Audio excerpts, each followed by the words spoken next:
proclamar unilateralment la independència. I volem això perquè tots nosaltres, comerciants, estudiants, pensionistes, funcionaris, discapacitats, infants, joves, empresaris, autònoms, tots els ciutadans i ciutadanes de Catalunya estem afectats per les mesures preses pel govern de l'estat espanyol.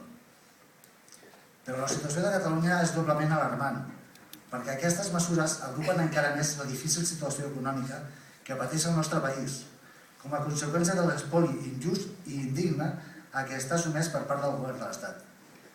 Aquestes mesures no només afecten l'economia i el benestar dels nostres ciutadans, sinó també les nostres institucions, la nostra cultura, el nostre idioma i lesionen de manera intolerable la democràcia que tant ens va costar conquerir. Aquest és el futur que ens espera si continuem formant part d'aquest estat que fa aigües per tot arreu i que ja ens ha demostrat que és incapaç de ser democràtic, just, modern i avançat.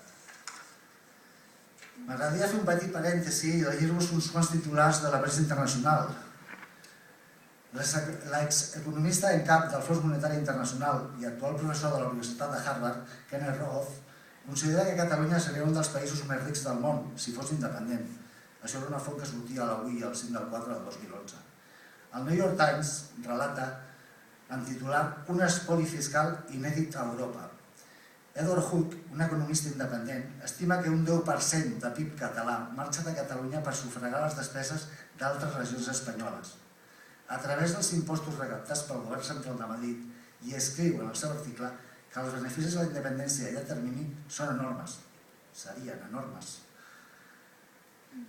El Wall Street Journal destaca l'insòlit dèficit fiscal que pateix Catalunya i el centralisme espanyol. Remarca el malbaratament de diners. Afirma que cada any des del 1986 una mitjana del 9% del PIB se'n va de Catalunya per ser redistribuïda o perquè se'l gasti Madrid i que en cap altre lloc d'Europa o Amèrica del Nord hi ha unes transferències d'aquesta magnitud. Per tant, crec que nosaltres tenim futur i el nostre futur es diu independència. En la independència serem cosobirans amb la resta d'estats d'Europa i del món i tindrem la possibilitat de començar de zero i de fer-ho bé. Tindrem la possibilitat de construir un estat realment democràtic, just i solidari. Per assolir aquests objectius, l'ANC treballa i treballarà amb la màxima generositat i sempre en positiu, per aconseguir sumar a tothom en aquest projecte col·lectiu, per sumar a totes les forces, per convèncer la ciutadania de la necessitat de constituir Catalunya com a estat independent i per fer-ho amb el consens més ampli possible. Treballem per poder tenir un estat propi que amb les seves institucions sobiranes de ple dret sigui capaç d'assegurar un futur millor per a tots i totes nosaltres.